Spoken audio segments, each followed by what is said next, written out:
Hello everyone, and welcome to our final episode of Bend at Night, our digital series where we dive into the minds of the great developers here at Bend Studio to celebrate 30 years of making games. Our very last episode brings us to animation.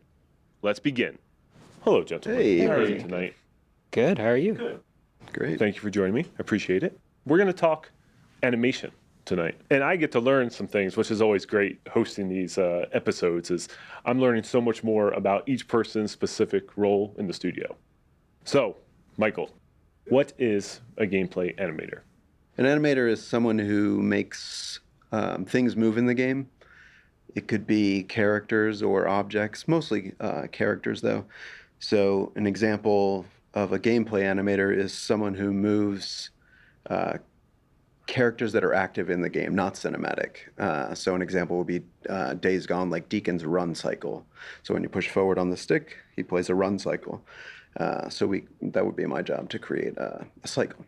Steven, what is a technical animator? Technical animator can mean different things to different studios. In some studios, it'll be someone who's working on rigging. In some studios, you could be working on animation pipelines or just animation systems in the engine. And in my case, what it just means is that I'm an animator who also tries to tackle some technical problems that we run into. So I've done certain things like write scripts to help increase, animation workflow efficiency, and writing tools to help, or debugging pipeline, things like that. Sounds fascinating. Thank you. What are the day-to-day responsibilities of an animator? Day-to-day responsibilities of an animator. So we'll create new assets for systems that are being built. So if there's a request for the player to vault or climb, we'll provide those assets to engineers. But we also manage existing assets. So if we created a run cycle, design might come along and say, hey, we decided we need that run cycle to go 4 meters per second instead of 3 meters per second. So then we have to go and adjust that animation to go the proper speed. But then you see how that affects other things. Oh, well, now his idle to move is a different speed. So it kind of trickles down. So it's a lot of creating new assets, but also managing existing ones. Okay. Steven? My day-to-day is a mix of creating animation assets for what system I'm working on, but it can also include things like writing a little bit of scripting or code to create tools, or working within the engine to set up the right states, tackling technical issues. And because, game development is very collaborative, there's also a lot of talking with other developers, trying to figure out how to solve an issue we're seeing, and trying to find the right person to talk to and work together on to solve an issue. So animation, they pretty much, work with a lot of other teams within the studio. Bend Studio is a fairly small studio, so we wear multiple hats, which is nice. It can be really fun. We get to be designers sometimes, and we get to come up with ideas. So yeah, I feel really fortunate to be here because of that. We have a mocap space here at Bend Studio. Can you both tell us a little bit about that and its uses throughout development for us? What motion capture helps us to do is that, since we're making, often in the video game industry, we're making very realistic games, mocap just helps speeds that process up so that we can get a nice base realistic animation or movement from our actors. And then from there, we can come in and touch it up, plus it, adjust timing, posing, things like that. So for us, we have a mocap stage here at Bend, and one of our animators runs it, and he's really good about being able to use the software and set up the system and help our actors get set up and things like that. We get to just throw him around like a rag doll. So can you just pretend you just got hit in the face and then fall in this mat? Yeah. We could do that for a fun take, but not if there's no mat. No. We'd have to put that. We have to pan down to that. I'm not dropping. Also, we never do death reactions holding props. So it's been really great for us in order to just get, if ever we need an animation that we just don't have, we can have somebody suit up and go do a quick session. We can shoot as many as these days. We probably shoot once a week, maybe every other week. And it's just been great to help us get things off the ground and get things going a lot faster than if we had to manually do everything ourselves. Or if you're a community manager, you just do stupid TikToks in there.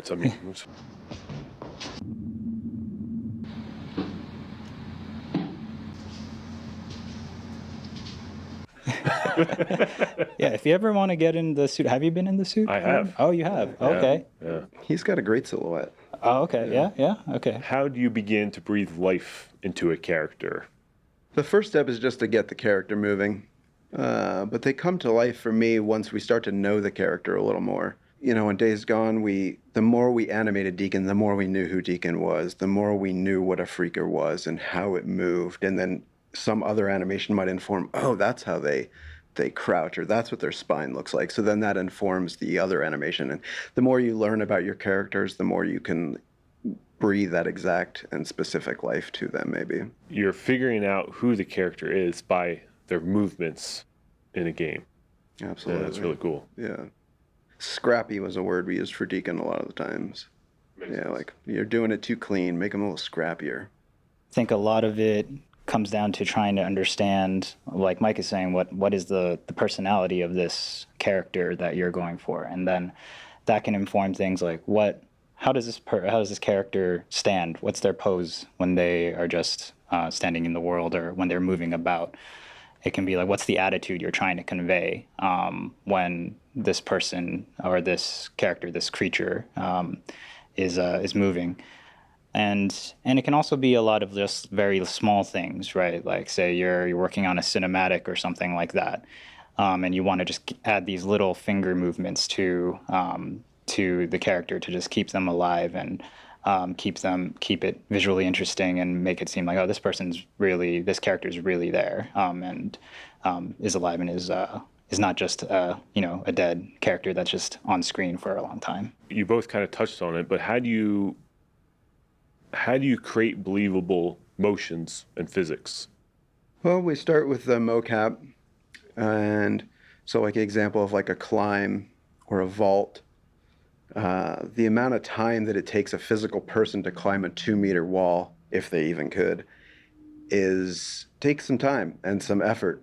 But players need more of a responsiveness. So we start with something realistic that has weight, and as an animator, we find the frames that can be removed where it feels responsive to the player, but you're still believing that it looks realistic and that there's still weight to the animation. Animation, you're often taught the fundamentals of trying to understand what is not necessarily only what is realistic, but also what is appealing and what is believable as well. And so you try to keep some of those ideas in mind, like what does a nice timing feel like for, say, a run versus, say, a combat strike or something like that.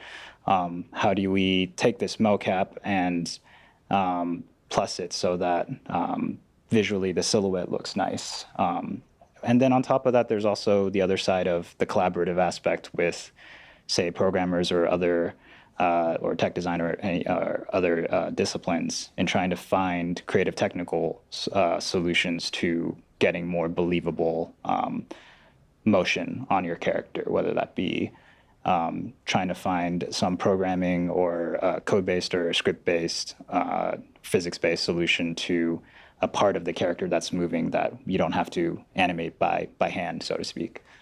So there's just a lot that goes into it in trying to keep or make a character feel believable, real, believable, but also appealing visually. So as an animator, what is your biggest challenge? Meeting the player's expectations in any given situation. Games are very complex. In the case of a vault or a climb, like I mentioned earlier, you could climb a 2-meter wall from 2 feet away, but the player could also be 3 feet away, and then they hit the climb button. So now we need to provide possibly 2 animations, and then, okay, well, what if they climb at a 45-degree angle from 2 meters away? And it starts to, come into a million, infinite situations. So trying to meet all of those situations and keep it light is always a challenge. There's just always a lot of challenges going into like making animations look good, whether it be like a more system issue, like Mike is saying, with getting the responsiveness to feel right to the player, or it could be just trying to say make a cinematic feel as polished as possible, something like that. And yeah, and again, with the collaborative nature of video game development, it's just trying to make sure everything works together and to make that final product work well and to overcome any of those technical issues that you might run into with the idea of making a great game as the end product. Yeah, I once heard a developer say that, game development is always just a series of problems to solve. And so that's just sort of the main challenge of doing animation, but game development in general. So you both worked on Days Gone. What did you learn on that project that you carry with you to keep succeeding in your roles? Patience and perseverance. It takes a long time to make games, but you have to believe in the process. Days Gone was my first big game, so seeing that whole process was... This go around, it's a little easier to be like, okay, it's okay where we're at because we're going to get there. And it's a long process, and I'm a lot more comfortable with that this go around. Days Gone was my first big game as well, and my first job in the game industry. And I would say just continuing to learn as you go, being patient with the process and with yourself. And just trying to just improve at what you do, each day. What's the most fun you've had on the job since you started here? We're having it, buddy. Yeah. That's right. Shipping Days Gone, I guess. That was a great moment. There was a lot of blood, sweat, and tears going into that. So, yeah, I was really proud and seeing it still resonating, that always just makes me smile. And also the day-to-day camaraderie. We work with these people every day. It's a family. You depend on each other. You count on each other. It's important that you get along with each other, and we all do. And we love our animation team. And it's just always a good time when we get together. So I really enjoyed making those GIFs that we made for Days Gone. Just like, I animated a bear sitting on a chair or whatever. And just that was a lot of fun. It was a little bit different than what we normally do. Players love the GIFs. I love sharing the GIFs on social media, and I use them a lot. What inspired you to become an animator? I grew up with toys, action figures, and such. So stop motion always resonated with me. It was like seeing... You used to get these action figures and you see the commercial on TV and they're just so cool looking. And then you get them and you're like, oh, it's just a piece of plastic. And you really got to apply your imagination to them to make them come to life. And so when I saw stop motion, it really resonated with me. But when I went to school, I didn't actually go to school to be an animator. I went to school to just become an artist. But I found that timing just made sense to me. Being a musician, I think that it resonated with me, and I was like, okay, I think animation is the path. Well, we're glad you chose that path. Me too. Yeah. Similarly, I grew up loving a lot of animated shows or movies. And, initially I went into school trying to do film or video production, but I felt like my time at school, I always gravitated more towards doing kind of fun VFX type projects and things like that. So then eventually I tried taking an animation course, and because that was something I was always interested in, and basically that just inspired me to keep going. And then I went to animation school after I finished college, and then ended up here in Bend. Ending up here in Bend, just the timing worked out correct, and it was just coming on to, they were starting to do production on Days Gone, and that's how I ended up here. What advice do you have for future animators looking to get into the gaming industry? Master the craft. Get a demo reel. And be okay with taking an entry-level job. It's a small industry. And I feel like if you can just get your foot in the door somewhere, those people know people that know people, and you can kind of get to your dreams, I think, eventually that way. But yeah, master the craft and get a demo reel. Those are probably the two I'd say. If a future aspiring animator is going to school for it, I mean, there's a lot of schools these days that I think produce some or put you through a curriculum that gets you a pretty good demo reel by the end.